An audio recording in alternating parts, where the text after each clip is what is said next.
Oleh karena itu, saya kira yang disampaikan Gus Yahya ini tidak boleh lagi diterjemahkan terlalu jauh. Ini adalah perintah yang harus kita jalankan secara bersama-sama. Intinya bahwa Nahdlatul Ulama tidak akan mungkin mentoleransi yang namanya politik identitas. Yang kedua, NU secara kelembagaan tidak boleh ditarik-tarik masuk di dalam wilayah politik, apalagi masuk ke partai yang bau-baunya kadrun. Yang waras tidak boleh mengalah terhadap mereka para pencoleng-pencoleng agama yang menjadikan agama sebagai alat politik.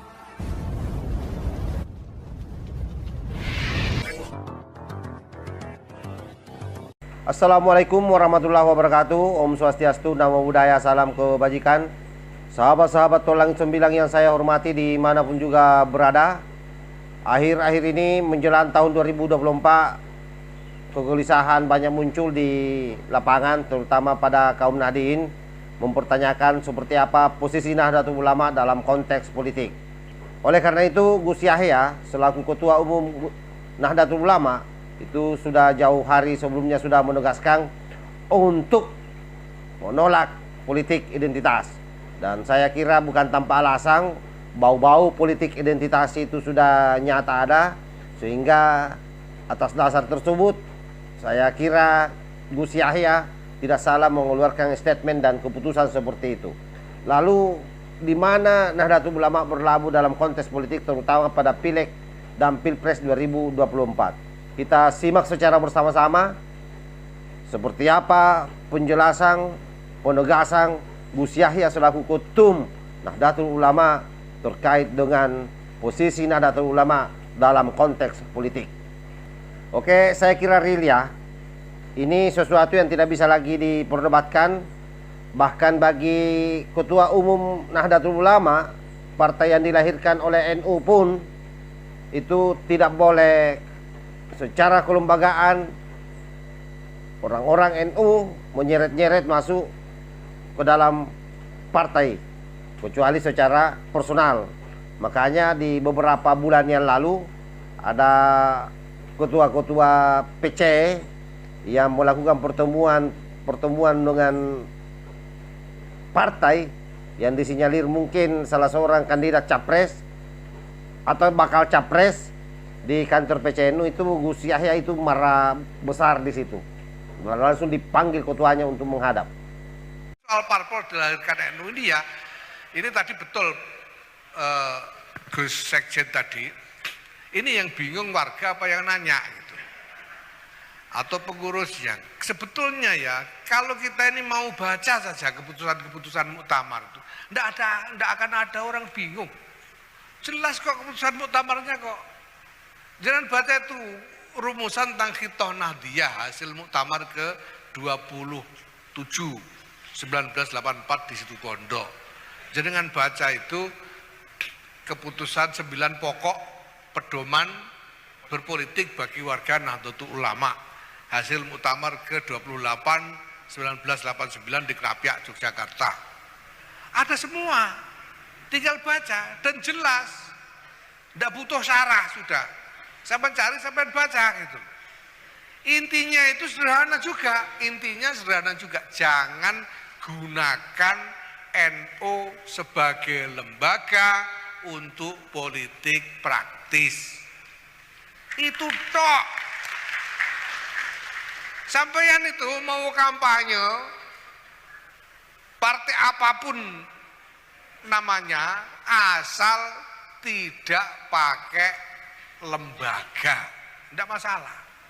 Kemarin itu kita beberapa cabang kita tegur karena bikin kegiatan politik praktis di kantor PC. Mbok ya cerdas dikit. Masa di kantor PC kayak nggak ada tempat lain itu loh. Wong ya boleh kok, bukan nggak boleh sampean berpolitik, itu boleh. Tapi jangan pakai lembaga NU, itu aja sudah. Terus partai yang dilahirkan atau tidak dilahirkan oleh NU gimana, sama saja Pak. Karena di semua partai itu sebetulnya ada keterlibatan NU. ada semua.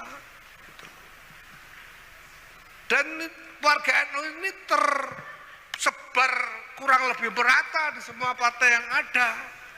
Gitu. Partai yang katanya mengklaim paling NU itu cuma kurang dari 10%, Pak.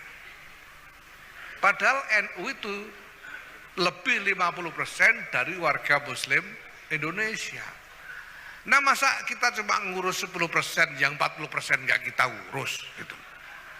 Ya semuanya boleh gitu. Semuanya boleh, silahkan, enggak apa-apa. Nah, yang paling penting lagi, Pak, kita jangan pakai simbol identitas NU untuk politik. Ini penting sekali, sangat penting. Supaya apa? Jangan sampai warga NU ini merasa yang bukan NU di Indonesia ini sebagai lawan. Tidak ada lawan bagi NU ini, yang ada adalah saudara. Karena kalau ini kita turuti, kita biarkan, Pak, itu sudah ada contoh-contohnya. India itu ada organisasi namanya RSS. Kepanjangannya susah banget itu, bahasa India, susah dihafalkan. Ini adalah organisasi Hindu. Organisasi Hindu. Dan kemudian dia membentuk partai politik namanya BJP. Singkatan dari Bharatiya Janata Party, kalau ini agak gampang. Di BJP ini partai Hindu yang didirikan oleh RSS. Kemudian BJP ini kampanye atas nama Hindu terus. Kampanye atas nama Hindu karena India memang mayoritas Hindu.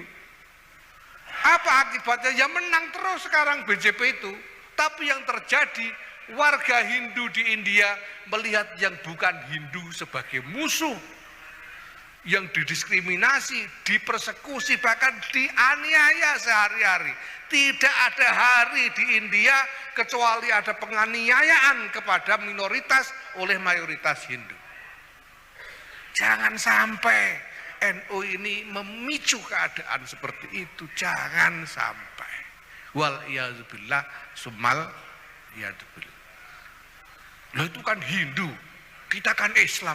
Siapa bilang Islam tidak bisa begitu? Lihat Nigeria. Nigeria juga sama. Padahal muslimnya itu cuma sekitar 60-65%. Tapi dipakai untuk politik habis-habisan. Akibatnya warga yang muslim sampai ada gerakan mengharamkan semua yang berbau barat, itu yang disebut dirinya Boko Haram. Barat itu haram. Sehingga Kristen haram, apa-apa haram. Dan Nigeria terjadi penganiayaan harian setiap hari. Bukan cuma dianiaya, dibunuh, diculik, diperdagangkan minoritas di Nigeria ini oleh mayoritas Muslim. Jangan sampai kita memicu yang sama di Indonesia ini. Hanya cuma milik keuntungan, mendapatkan jabatan-jabatan di dalam politik di Indonesia ini. Wal iyadzubillah summal iyadzubillah. Saya bilang sama teman-teman, lo kita ini lo ikut-ikutan rebutan jadi presiden, nyari apa? Wong kita tidak punya perusahaan yang butuh perlindungan pemerintah juga gak ada. Yang paling top itu perusahaan Wong Solo punyanya Ki Anwar. Enggak sampai konglomerasi besar yang tidak ada kepentingan kita terhadap politik Indonesia selain keselamatan bangsa dan negara. Nah, kemudian soal menempel kemuliaannya ini, menempel kemuliaannya NU, menempel pada kemuliaannya. Kenapa saya tidak khawatir? Karena saya yakin, hakul yakin bahwa NU punya nasib mulia. Karena Dan karena kita menempel kepada NU, maka nasib kita pasti nasib mulia, insya Allah. Mulianya dunia atau akhirat ya terserah Allah Subhanahu wa Ta'ala, gitu saja sudah. Pokoknya mulia. Gitu. Kita nempel kok. Sekarang kertas koran itu saja dipakai buntel terasi ya jadi terasi, tapi kalau dipakai samaknya muskaf ya tidak boleh dipegang kalau tidak wudhu. Orang tidak boleh menyentuh kita tanpa berpikir tentang kehormatan NU. Nah lalu gimana kalau ada orang melihat NU sebagai aset memanfaatkan? Sudah ada aturan kok, ada ADRT, ada perkum macam-macam. Apa kesalahan yang harus disanksi, sanksinya apa? Sudah ada semua, tinggal kita jalankan. Yang kita butuhkan adalah disiplin mengikuti apa yang ada dalam aturan itu. Lepas dari perasaan kita. Kadang-kadang kita merasa kok cuma begitu, kok kurang serem misalnya begitu ya. Ya tapi kalau peraturannya begitu mari kita ikuti saja. Gitu. Makanya saya selalu bilang ini harus ada konsolidasi nasional, semuanya harus disiplin mengikuti aturan secara nasional. Mekanisme-mekanisme, tata cara dan sebagainya, termasuk agenda-agenda dan program-program. Gitu. Nah kalau ada yang merasa punya gagasan lebih baik dari apa yang tertuang di dalam aturan-aturan itu, ya tunggu ada perubahan aturannya. Perjuangkan di muktamar nanti, tunggu 5 tahun lagi gitu loh. Kalau ada yang tidak sudi punya ketua umum saya, tunggu 2027 gitu loh. Kan enak kita ini. Sama dengan aturan-aturan organisasi ini. Kalau sudah jadi aturan, mari kita jalankan secara nasional tanpa kecuali. Nah, di situ kita enak, semua tahu, makanya dibaca. ADRT dibaca, pergub dibaca. Supaya tahu aturannya apa.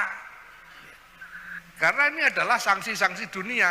Lah kalau urusan hisab di yaumil hisab nanti kan urusan sampean masing-masing gitu. Urusannya sama Allah. Kalau ini organisasi, ya urusannya adalah aturan.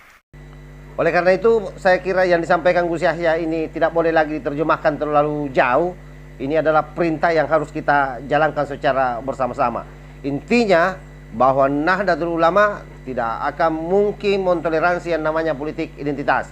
Yang kedua, NU secara kelembagaan tidak boleh ditarik-tarik masuk di dalam wilayah politik, apalagi masuk ke partai yang bau-baunya kadrun. Wallahul muwaffiq ila aqwamit thoriq. Wassalamualaikum warahmatullahi wabarakatuh. NKRI harga mati. Salam Nusantara.